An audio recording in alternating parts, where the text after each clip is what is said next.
दोस्तों, तमसा नदी के तट पर घने जंगलों में कुछ जंगली जातियां रहती थी। वह लोगों को लूट मारकर अपना भरण पोषण करती थी। डाका तथा लूट पाट ही उनका मुख्य काम था। उनका सरदार क्रूर सेन बड़ा निर्दयी था। उसके कोई संतान नहीं थी। इसके कारण उसकी पत्नी बड़ी दुखी रहती थी। एक दिन उसने अपने पति से कहा, तुम डाकुओं के सरदार हो, लूटपाट कर इतना धन लाते हो, पर हमारे बाद इसे कोई खाने वाला तो है नहीं। फिर इस पाप की कमाई का क्या होगा, सोचो। क्रूरसेन ने कहा, इसका दुख क्यों मनाती है? अभी तक राहगीरों को ठगता लूटता हूं, उनका धन छीन लेता हूं।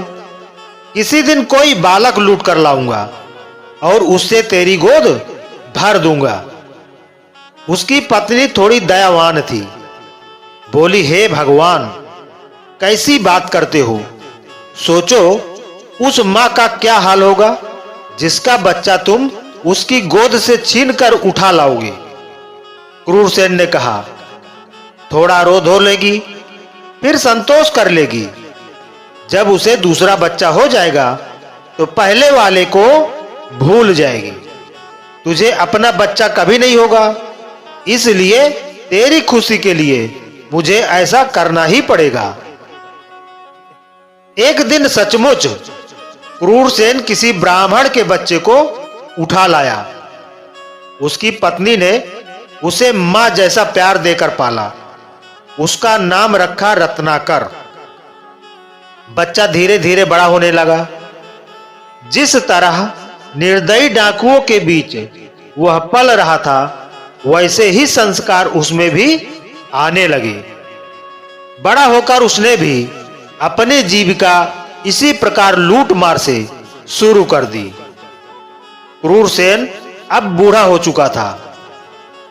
उसके इस बेटे ने उसी के काम को अपना लिया। मां को थोड़ा बुरा लगता था कि यह न जाने किस भले घर का लड़का है, हम लोगों की संगति संस्कार से लुटेरा बन गया। परंतु कह कुछ नहीं पाती थी। लड़का जब जवान हो गया तो उसकी शादी कर दी गई। उसके घर में एक बच्चा भी हो गया। उन घने जंगलों से जो भी यात्री आते जाते, वह उनका धन सामान लूट लेता। एक दिन उस रास्ते से 5-6 ऋषि किसी यज्ञ में भाग लेने जा रहे थे और साथ में नारद जी भी अपनी बीड़ा बजाते ईश्वर का भजन करते चले जा रहे थे। वह सभी साधु महात्मा थे। उनको किसी का क्या डर? न उनके पास कोई धन था, न किसी से बैर, इसलिए निर्भय थे, निडर थे। रत्नाकर ने एक साथ इतने सारे साधुओं को आते देखा तो सोचने लगा, आहा, आज तो खूब अन्न धन मिलेगा। ये साधु यजमानों से खूब धन पाए होंगे।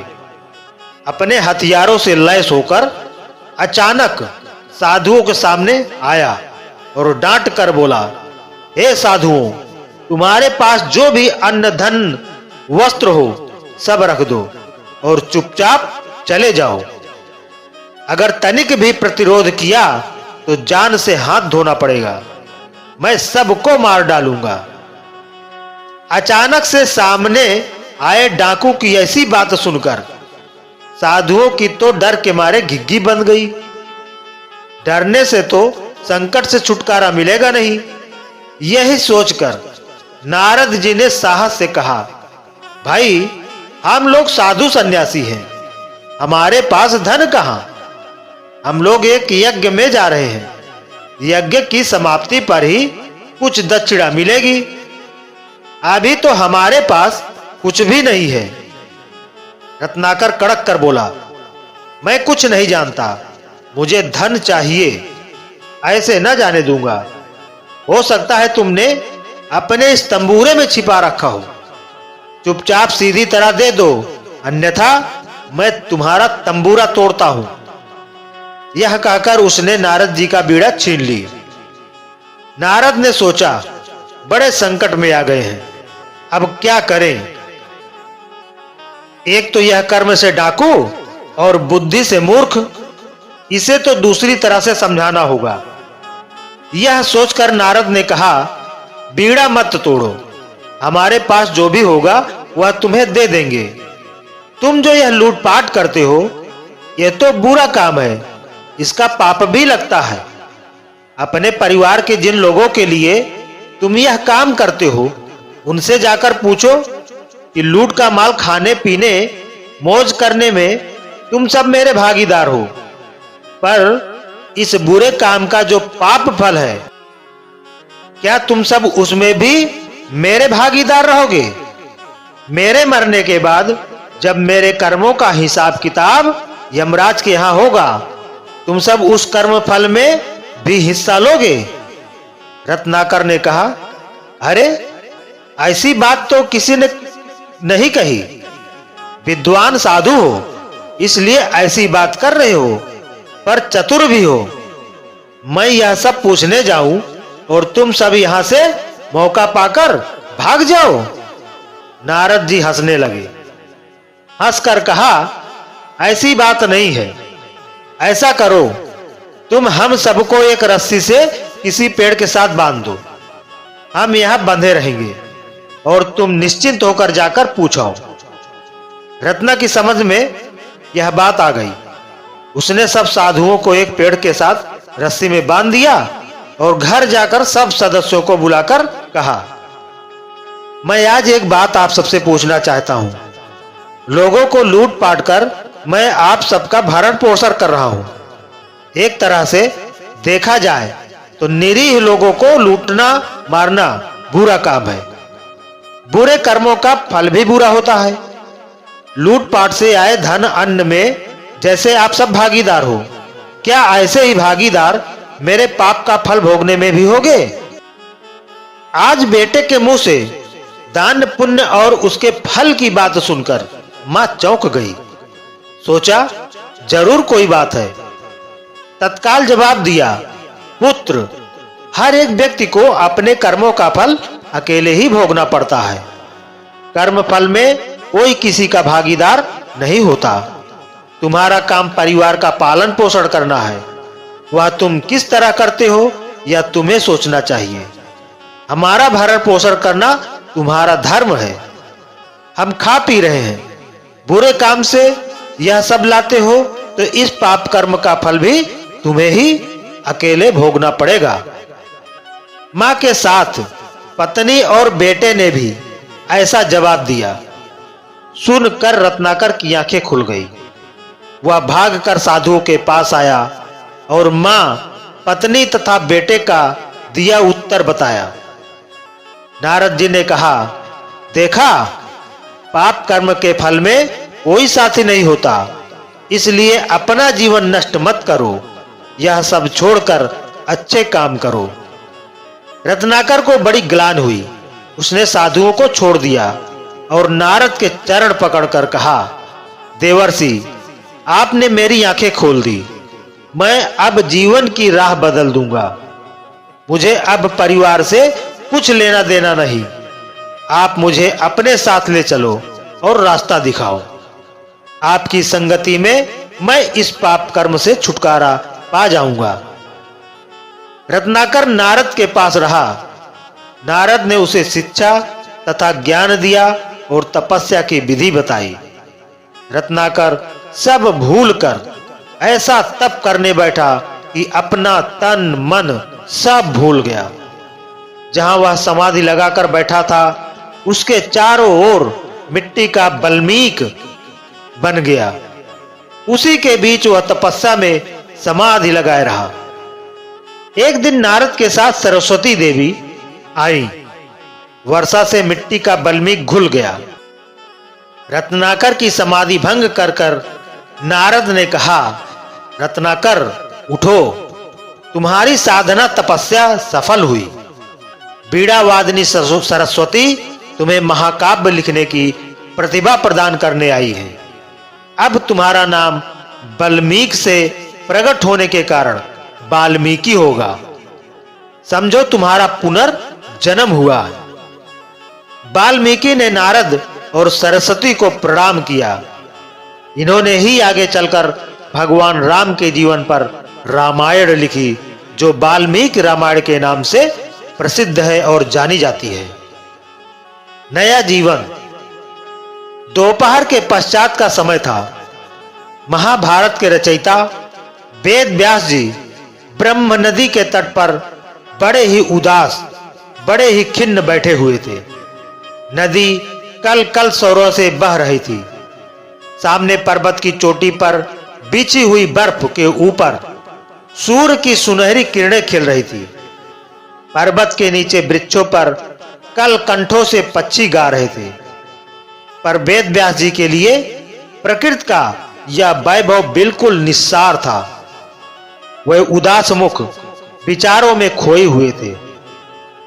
वेद व्यास जी अपने भीतर घुसकर अपनी उदासी का कारण खोज रहे थे।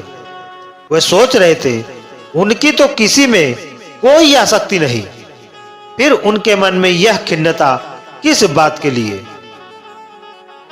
बहुत खोजने पर भी वेद व्यास जी कुछ खोज नहीं पा रहे थे। बहुत सोचने पर भी कुछ सोच नहीं पा रहे थे। आखिर उन्होंने सोचा, मन की यह उदासी इस तरह तो दूर होने वाली नहीं। इसे दूर करने के लिए आसन लगाकर बैठ गए। उन्होंने ध्यान में नेत्र बंद कर लिए। कितने क्षण बीत गए थे, कुछ कहा नहीं जा सकता। सहसा नारद बीड़ा के तारों पर मधुर स्वर लहरी। मधुर स्वर लहरी में प्रभु की प्रार्थना का गान करने लगे। वेद व्यास का ध्यान टूट गया। उन्होंने नेत्र खोलकर देखा, बीड़ा बजाते हुए महर्षि नारद खड़े थे। वेद व्यास ने उठकर नारद को प्रणाम किया। उन्हें बैठने के लिए आसन प्रदान किया। नारद जी ने आसन पर बैठते हुए वेद व्यास की ओर देखा और देखते ही देखते प्रश्न किया, वेद व्यास जी, आपके मुखमंडल पर यह उदासी क्यों? लगता है आप अत्यधिक चिंतित हैं। वेद व्यास जी ने निश्वास छोड़ते हुए कहा, हां महर्षि, मैं उदास हूं, बहुत ही चिंतित हूं। नारद जी ने रहस्यमय दृष्टि से व्यास की ओर देखते हुए पुनः कहा, उदासी और चिंता का कारण? वेद व्यास जी ने चिंतित भरे स्वर में उत्तर दिया, कारण तो मुझे भी नहीं मालूम महर्षि। कारण जानने का मैंने प्रयत्न किया पर जान न पाया। नारद ने वेद व्यास की ओर देखते हुए पुनः कहा, आश्चर्य है, महाभारत सदृश पुनीत महाकाव्य की रचना करने वाले वेद व्यास के मुख पर उदासी। वेद व्यास जी, आपके द्वारा रचित महाभारत को पढ़कर कोटि कोटि मनुष्य चिंताओं से मुक्त हो जाएंगे, पर आप स्वयं चिंताग्रस्त हो उठे हैं। यह कितने विस्मय की बात है। वेद व्यास जी ने सोचते हुए उत्तर दिया, हां महर्षि, मैंने महाभारत महाकाव्य की रचना की है। मैंने आजीवन सदा चरण किया है, पर फिर भी मैं चिंताग्रस्त हूं।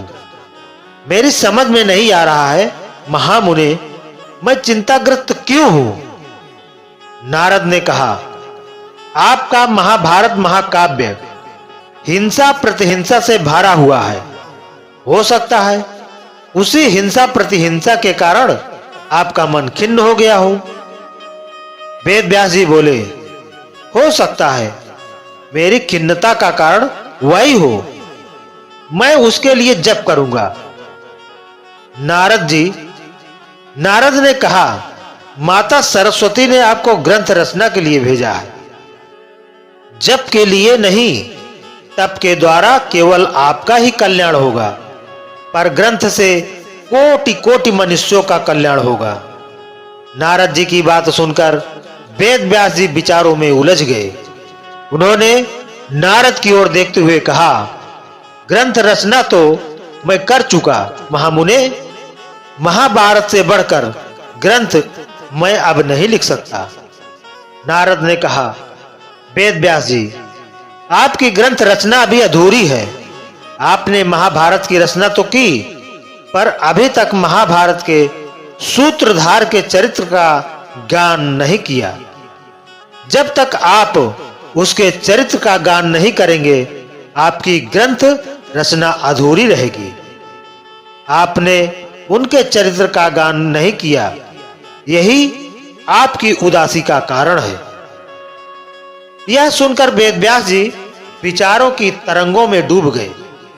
नारद ने वेदव्यास जी के पन को झकझोरते हुए पुनः कहा, वेदव्यास जी, महाभारत में आदि से लेकर अंत तक जिस लीला पुरुष का चरित्र बोल रहा है, प्रत्येक घटना में जिसकी प्रेरणा समाई हुई है और जिसने महाभारत के सभी पदों को उद्घाटित किया है, उस लीला पुरुष श्री कृष्ण के चरित्र का गान कीजिए। उनके चरित्र गान से ही आपकी खिन्नता दूर होगी, आपको नया जीवन प्राप्त होगा। यह कहकर नारद वेदव्यास के मन को झकझोर बीड़ा बजाते हुए चले गए और वेदव्यास श्री कृष्ण के चरित्र का गान लिखने लगे। उन्होंने श्रीमद् भागवत तथा पुराणों की रचना की। सचमुच आज वेदव्यास जी के द्वारा लिखे हुए ग्रंथों से कोटि कोटि मनुष्यों का कल्याण हो रहा है। नदियां सूख जाएंगी, पर्वत अपने स्थानों को छोड़ देंगे, पर वेदव्यास जी की बाणी गूंजती ही रहेगी। तो दोस्तों, आज का हमारा यह प्रसंग आपको कैसा लगा, कमेंट करके जरूर बताएं और इसी तरह की कहानी सुनने के लिए हमारे चैनल को सब्सक्राइब कर लें। वीडियो को लाइक करना ना भूलें और वीडियो को ज्यादा से ज्यादा शेयर करें। धन्यवाद।